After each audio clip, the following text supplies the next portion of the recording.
자, 여러분 반갑습니다. 오늘 또 수업을 시작하겠습니다.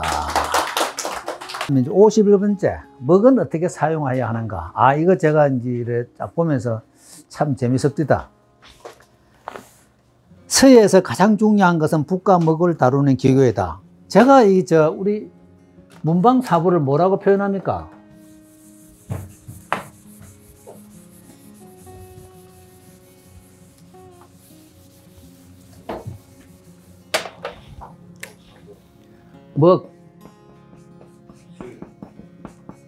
이제 먹을 다루는 건데요. 우리가 지필무견일이잖아, 그죠? 문방사보. 우리 지필무견일이지, 필묵, 지연 이런 소리 안 하잖아요. 그래서 제가 이거 오늘 비행기 타고 오면서 왜 우리가 지필무견을 했을까? 이걸 곰곰이 생각해 봤어요.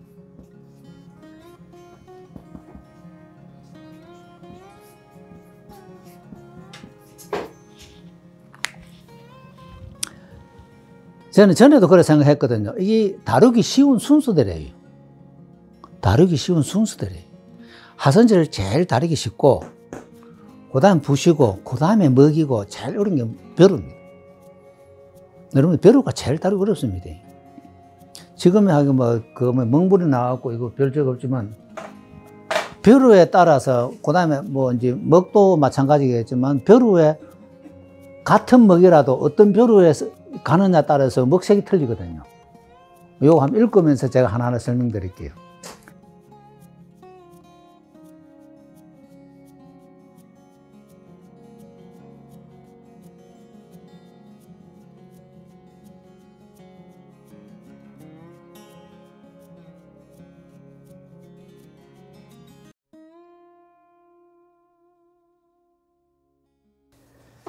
먹은 입자가 가늘고 접착성이 약하고 색이 검고 맑은 소리가 나는 것이 가장 좋다.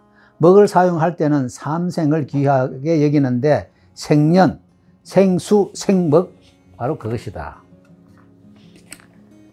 생년, 생무, 그 다음에 생수잖아요. 여러분, 물이 이거요. 저는 차 하는 사람들은 물을 9가지로 나눕니다. 차 하는 사람들은 물이 제일 좋은 것이 잡목나무 있는 계곡. 소나무 같은 거 있으면 안 된대요. 잡목나무 있는 계곡에서 흐르는 물이 최고랍니다. 그게 최고고. 근데 이거는 제가 직접 실험을 딱 해봤어요. 언제냐면은 전에 서울에서 아는 스님, 그분 절이 영양에 있거든요. 영양 1월산 자락이 있습니다. 근데 그분 절 위에는 1월산 바로 밑에 있는데, 그분 절 위에는 아무것도 없어요. 가축도 없고, 민가도 없고. 근데 거기 가서는 제가 물을 먹어보면은 그 물이요, 솜사탕 같아요. 솜사탕 같아요. 물이 딱 들어가면은 혀가 그냥 완전히 솜사탕처럼 달고 아주 연해요. 그 다음에 머리를 감아보면은 샴푸가 필요 없어요. 나 그런 물 봤어요. 그래서 차 하는 사람들이 잡목 나는 계곡물이 최고다는 거 그때 알았습니다. 정말 그 다음에 이제 두 번째가 물 좋은 게 석수, 돌바위에서 나는 물이 그래 좋고 그건 봅시다. 생수라고 하는 것은 먹물을 사용할 때 잡된 물을 써서는 안 된다. 차를 끓인 물을 사용하면 먹물에 광택이 나지 않으며, 끓인 물을 사용하게 되면 먹이 빨리 마모되고, 빠르게 갈면 빨리 갈리지만 먹의 입자가 거칠어진다. 그렇기 때문에 먹을 갈 때 가장 좋은 물은 빗물이나 자연수인 생수를 사용하는 것이다. 제가 벼루 중에는 최고 종이 단계이라 그랬잖아요. 이 단계는요, 전에 제가 그랬잖아요. 제 지금 가지고 있는 그 노갱인데, 노갱, 이거 맞을 거예요. 이게 이제 지금은 안 나옵니다. 이게 청나라 때 이게 탄광이 끊어졌다 하더라고요. 이게 나오는 중국 광둥에서 한 2시간 가면 조경이라는 동네가 있어요. 이제 거기 가면은 그 강이 하나 있습니다. 그 강 바로 밑에가 노경의 갱도였대요. 노경의 갱도였대. 우리 여기 저 충청도 가면은 벼루 그 어디죠? 보령 있잖아요. 거기 가면은 그 보령 아직까지 그 거의 벼루 공장 하는 사람 제가 한번 만났어요. 만났는데 보령 이제 그도 돌이 안 나온답니다. 보령 돌이 왜냐면 보령 어느 그 지에 안반 물이 있는데 안반이라 하대요. 물 있는 거인데 돌이 그 물 속에서 몇천 년을 있으시니까 지금 물을 그 이제 단계형이 바로 특징이 거거든. 단계형은 물이 안 마릅니다. 안 마르고 먹이 안 상해요. 나 그게 신기해요. 우리 일반 별 이틀만 먹 상하잖아요. 한 달 나도 먹이 안 상합니다. 예, 안 상해요. 예, 정말 신기해요. 그다음 물이 안 말라. 왜 그러냐 했더니 조경이 거기 이제 강 밑이니까 그 물구덩이잖아요. 물구덩이니까 벼루가 물에 항시 있어 놓으니까 물을 이제 싫어하는 거예요. 그래 보령 가도 그분은 그러더라고요. 그 돌 이제 그 지역에 그 돌이 있는데 그 지금 안 나온답니다. 그런데 그게 물 속에 잠겨 있어 가지고 물이 안 마른대요. 그래서 그때 내가 단경 갔을 때 그 사장이 물 안 마른다 그건 이해되더라고요. 그래서 그 벼루 하나 제가 지금 쓰고 있는 것도 뭐 가루 이틀 뭐 일주일 나눠 여름에 일주일 나눠도 뭐 하나도 안 마릅니다. 그래 맞다. 이거 이 시작할 조자입니다. 조경이란 그 경자는 경사경자입니다 이게. 비로소 조자네요. 예, 비로소 조자 그 시작을 조자. 이 조경이라는 동네가 그 단계연 나는 동네예요. 여기 가면 시 전체가 전부 다 벼루입니다. 전부 다 벼루 공장이. 지금은 벼루 안 팔리니까 이제 차판을 만들고 있더라고요. 그 유튜브에 올린 그거 여기. 여기. 여기. 조경. 전에 내가 가져온 그게 단계연. 예, 그거 단계연 맞습니다. 예. 그거 갈아놓으면 뭐지 안 써요? 그런데 그거는 저 이제 그 노경이 아니라서 제가 잘 모르겠습니다만 노경은 그렇더라고요. 노경은 왜 그러냐 그 강 밑에 있으니까 물을 몇천 년을 그 물 속에서 놓으니까 물이 지가 절대 안 먹거든요. 그 안에 돌에 이제 물이 딱 굳어 있으니까. 물 담으면 물은 안 말아요. 안 마르죠? 예, 바로 그겁니다. 물 안 말라요. 우리 일반 보리는요, 물 담으면 금방 마릅니다. 있었는 내가 아직까지 실험 안 해봤고. 자연 증발일 때 텐데 그게 안 나가요. 뚜껑 있잖아. 뚜껑을 닫아놓으면 그렇다면 뚜껑 안 닫아놓으면 그 자연 증발 되지. 세상에 뭐라도. 예, 뚜껑 닫아놓으면 그렇지. 자, 그래서 이게 이제 아까 생수, 생년, 그 다음에 이제 아까 이제 단계연표로가 왜 좋냐 했더니 손이 되면은 1살짜리 애기 볼입니다. 애기 볼처럼 그렇게 부드러워요. 근데 먹 갈면 갈려요. 근데 우리나라 싸구려 먹은 안 갈립니다. 왜 그런지 아세요? 아까 제일 처음에 먹은 입자가 가늘고 접착성이 약해야 되거든요. 우리나라 벼루 참 먹 만드는 전부 다 악교를 너무 많이 넣어가지고 그 대신 안 깨져요, 잘. 그러니까 중국 먹은 우리나라 오면 다 갈라집니다. 악교도 많이 안 넣었지만 중국은 습도가 많고 우리는 좀 건조해요, 날씨가. 그래, 요 오면 다 깨져요. 그 붓도 보면 다 많이 갈라져요. 붓대도. 그 다음에 그래서 중국서 나무, 그런 가구 같은 거 우리나라 오면 안 됩니다. 다 갈라집니다.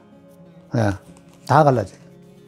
그래서 아까 얘기한, 이제, 입자가 가늘고 접착성이 약하고, 색이 검고 맑은 소리가 나야 된다 그랬잖아요. 일본 고매원 소리 똑딱해 보면 딱 새 소리 납니다. 고매원 먹은. 오성 같은 거는. 오성 지금이 50만 원에 하나가. 오성이. 제가 갖고 있는 그게 일본에 38,000엔이더라고. 예. 38,000엔이에요. 근데 일본 고매목 정말 좋습니다. 먹이 정말 좋아요. 향도 오래 가고 정말 좋습니다. 자, 3개짜리, 5개짜리 어떻게 구분되는 거야? 그건 이제 거기다 갈아보면 나와요. 자, 생먹이라고 하는 것은 무거우면서도 가볍게 갈려야 한다. 먹이 수직으로 곧게 되어 있어야만 동일한 방향으로 갈기가 좋다. 하룻밤을 재운 먹물은 먹이 잡티와 거품이 섞여 있기 때문에 글씨 쓰기는 좋지 않다. 이거는 제가 여기 조금 문제가 있어요. 옛날에 했던 다른 이론 서적 보면은 이 다른 전선은 반드시 하루 전에 먹 갈아놓고 썼다 하거든. 하루 전에 먹 갈아놓고 위에 이래 그 물을 버린대요. 버리고 밑에 약간 깔아낸 그걸 갖고 썼대요. 왜냐면 전선은 글이 퍼지면 안 되잖아요. 글이 복잡하니까 전선은. 그래서 전선을 옛날에 쓴 분들은 보면은 먹을 하루 전날 갈아놓고 위에 물은 버리고 밑에 물을 썼다 이러더라고. 예. 그는 이제 여기는 이 양반은 이제 하룻밤을 재운 먹물은 이제 뭐 잡티에 거품이 나는데 위에 뚜껑 덮어 놓은데 잡티가 덜 일도 없고, 그 다음 거품 일어날 일도 없고, 요거는 저는 좀 안 맞는 것 같아요, 이분이.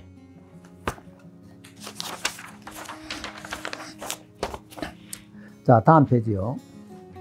이외에 먹물의 농도와 양은 본인이 알아서 해야 할 문제이나 일반적으로 강호의 붓은 약간 진한 먹물을 사용하여야 하며 부드러운 붓은 연한 먹물을 써야만 글씨가 쓰기가 어렵지 않다. 해설을 쓸 때는 약간 진한 먹물이 좋으며 행서나 초서를 쓸 때는 먹물이 약간 연해도 무방하다. 이게 딱 맞잖아요.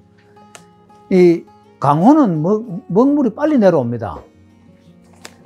이 강호붓하고 이 양호붓하고 차이가, 강호붓은 먹물이 빨리 내려오거든요. 강호붓이 뭡니까? 뭐 양털 말고 뭐 소털이라든지 돼지털이라든지 이런 거. 예. 그거는 이 털이 굵어요. 굵고 뻣뻣하니까 먹물이 잘 내려와요. 그 다음에 양호못은 부드러우니까 먹물 내려오는 속도가 더디다 이 말이에요. 그래서 진한 먹은 강호가 좋고 연한 먹은 양호가 좋다. 그 다음에 해서 쓸 때는 진한 먹물, 왜냐면 천천히 쓰니까 먹물이 빨리 퍼지니까 좋고 행서나 초서는 빨리 쓰니까 먹물이 연해도 괜찮다 이 얘기입니다. 자, 동기창 기본은 원래 하가입니다. 하가입니다. 동기창은 화선 실수필에서 글씨의 교묘함은 붓을 사용하는 데 있지만 더욱 중요한 것은 먹을 사용하는 데 있다라고 하였다. 이것은 서의 묘용이 필법에 있는 것이 아니라 먹을 사용하는 법에 따라 결정적인 영향을 미친다는 것을 말한다. 먹을 사용하는 법에 대하여 옛 사람들은 먹물이 흐르면 정신과 풍채가 상하게 쉽고 너무 진하면 먹물이 붓 끝에서 막히게 된다고 말하였다.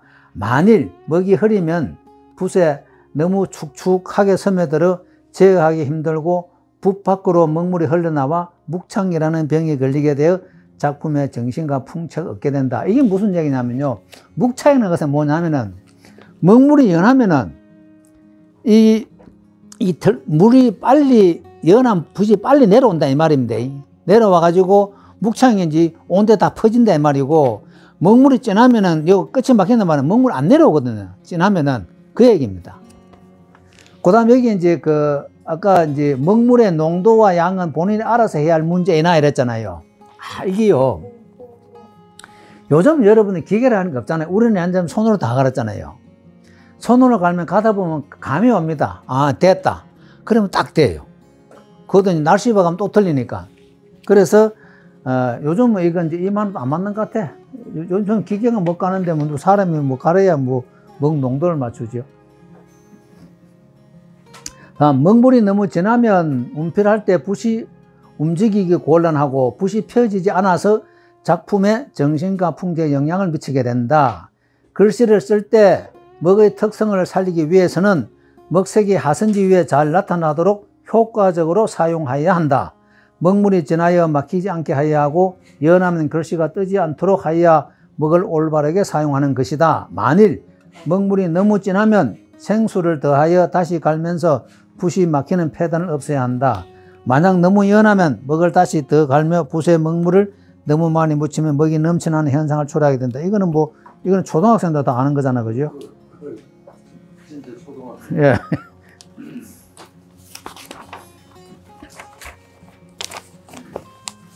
자, 먹이 마르거나 습하거나 진하거나 연하면 각각 적절히 사용하면 서로 반대되면서도 어울려 빛나게 된다. 그리고 예술적으로 표현할 때 건조하게는 가을바람처럼 촉촉하게는 봄비를 머금은 듯한 정치가 있어야 한다. 옛 사람들이 글씨를 쓸 때 대부분 진한 먹물을 사용하였다. 역대의 서예 작품을 자세히 관찰해보면 지금까지도 먹색이 빛이 나며 정체를 바라기 위해서 남은 향기가 흩어지지 않고 있다. 이건 맞아요. 여러분 다음에 우리 제가 자꾸 먹 함정 여러 글자를 써라 하는 이유가 먹색의 변화를 자꾸 살펴야 되거든요. 먹색의 변화를 살펴야, 그래야 먹을 한번 여러 자를 써야 이 먹색이 쭉 가면 다 틀리잖아요. 처음에 진하고, 우리가 산수화 그릴 때 앞산하고 저 뒤산하고 틀리잖아요. 농도가. 앞산은 진하게 하고 뒤산은 갈수록 자꾸 연하게 하잖아요. 그 원리가 똑같습니다. 예를 들어 송시대 서예가인 소동파가, 송시대 소동파는 이게 중국 사의 제일 우두머리입니다. 소동파 이분은 정말 대단했답니다. 정말 대단했대요. 먹을 잘 사용하여 세상에서 농묵재상이라고 칭하였다. 그는 먹을 사용할 때 먹물의 밝기가 모름지기 어린아이 눈동자처럼 아름다워야 가장 좋은 것이라고 하였다. 이것은 먹을 사용하는 데 있어서 가장 생동감 있게 표현한 것이다. 우리는 먹색의 예술적 효과를 추구할 때 이를 기준으로 삼아야 한다. 즉 글씨를 쓸 때는 먹물은 진하고 붓은 힘이 있어야만 글씨가 힘차고 기운이 넘치는 작품을 할 수 있는 것이다. 자, 우리는 지금 이 서예를 보통 할 때 그냥 까만 거, 참 흰종에 까만 거 있으면 막 서예고 어떤 달필로 써놓으면은, 야, 저 양반 글 좋다 이러는데, 저는 중국 영화를 무술 영화를 많이 보거든요. 보면은, 중국 영화 전에 영웅이라는 그 영화 보면은 이 서예 얘기 굉장히 많이 나옵니다. 서예 필법이 건법하고 같다고 나와요. 붓 쓰는 필법이 칼 쓰는 건법하고 같다고 나오거든요. 그래서 그때 당시에는 칼을 쓰려면은 붓글씨를 먼저 써야 칼을 다룰 수 있다 했거든요. 그 영웅이라는 그 영화 한번 보세요. 이연걸 나오는 거. 그거 보면은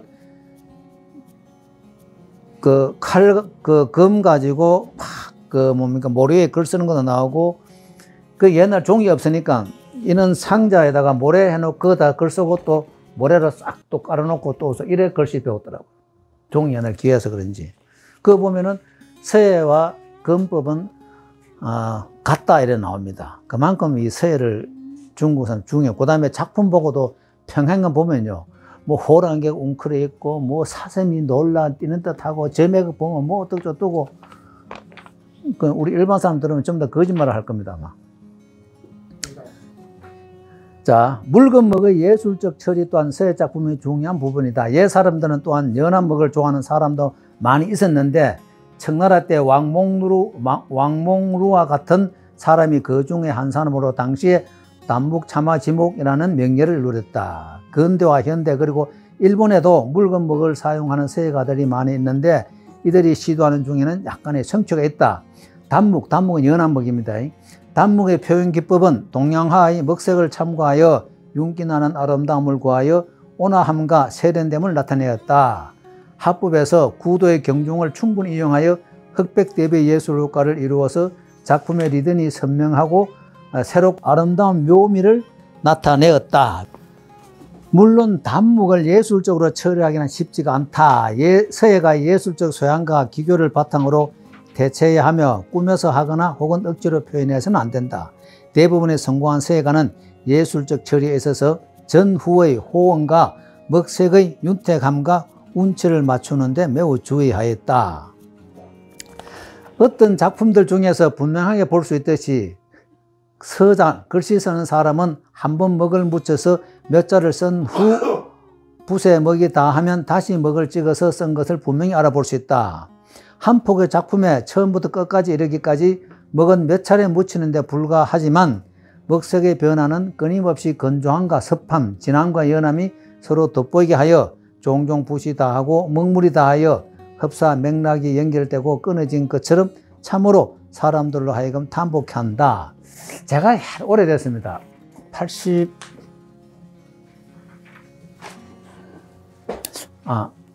90년도 총과 89년도인가?